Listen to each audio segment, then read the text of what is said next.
Welcome to Stock Informer for You. The noise in the market is loud, but we prefer to let the data do the talking. An absolute bloodbath in the IT sector.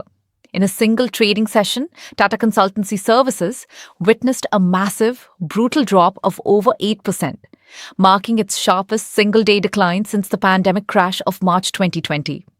This single move completely erased weeks of hard-earned gains and dragged the entire Nifty IT index down by nearly 6%.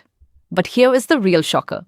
Following this crash, TCS is now trading right at its 52-week low at a valuation multiple we haven't seen in nearly a decade. Is this a classic value trap because the IT growth story is dead? Or is it a lifetime buying opportunity for patient investors?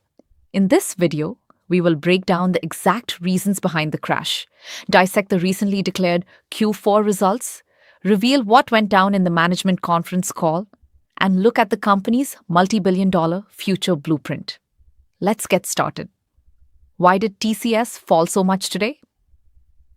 To understand the crash, we have to look at what happened just before it. The IT sector was fresh off a sharp 3-day relief rally, sparked by global software optimism. But because that surge happened too fast without fundamental backing, institutional investors immediately stepped in to lock in profits, triggering massive unwinding. But the real pain is fundamental. The market is waking up to two harsh realities.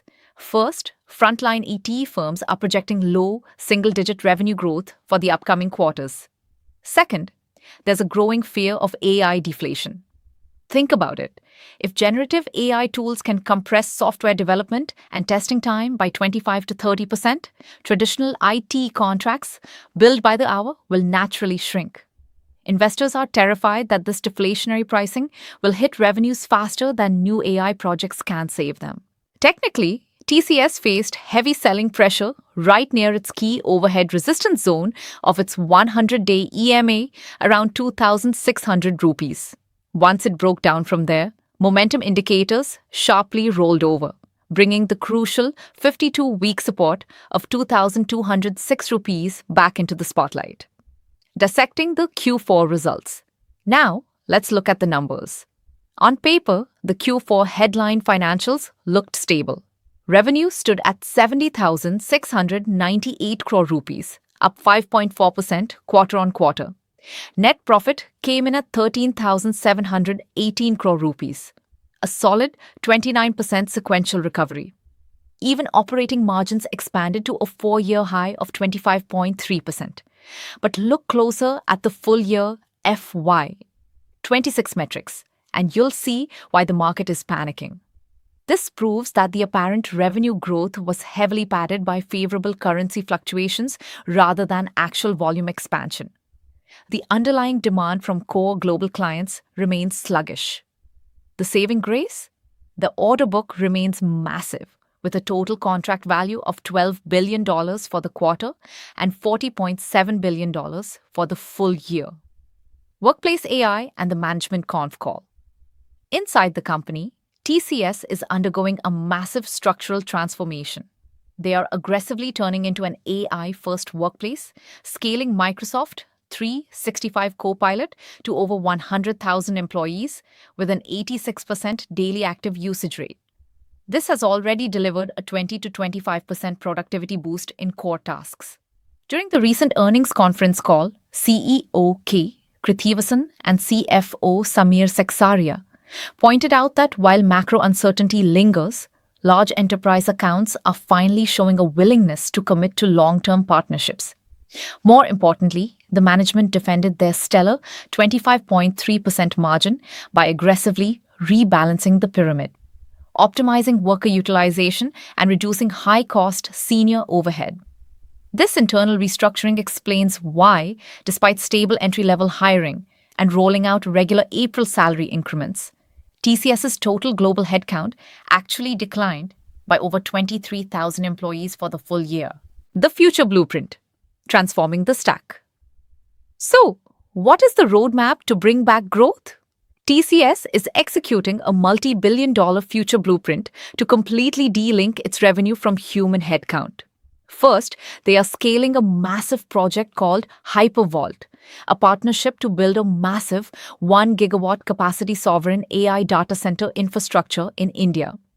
This will allow global AI firms to become TCS's infrastructure customers, with revenues expected to kick in starting FY27 and FY28. Second, they are transitioning from basic chatbots to full agentic AI using their proprietary TCS WisdomNext platform. To fight AI deflation, TCS is aggressively shifting clients to outcome-based pricing. Instead of charging for the hours an engineer spends coding, they will charge for the actual financial savings their AI models deliver to the client. This will protect their massive profit margins even if project timelines shrink.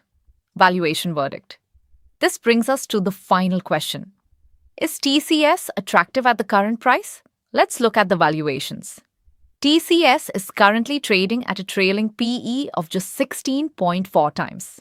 To put that into perspective, its 10-year historical median PE is 26.8 times.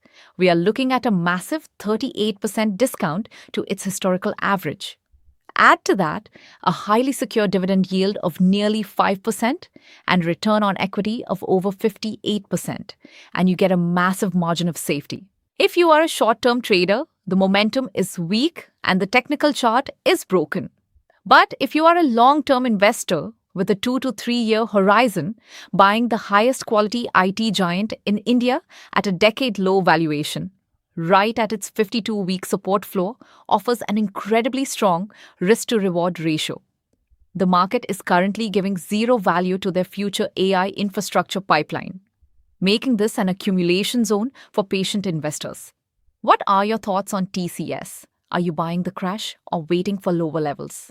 Let me know in the comments below. Don't forget to like this video and subscribe to the channel for more data-driven market insights. See you in the next one.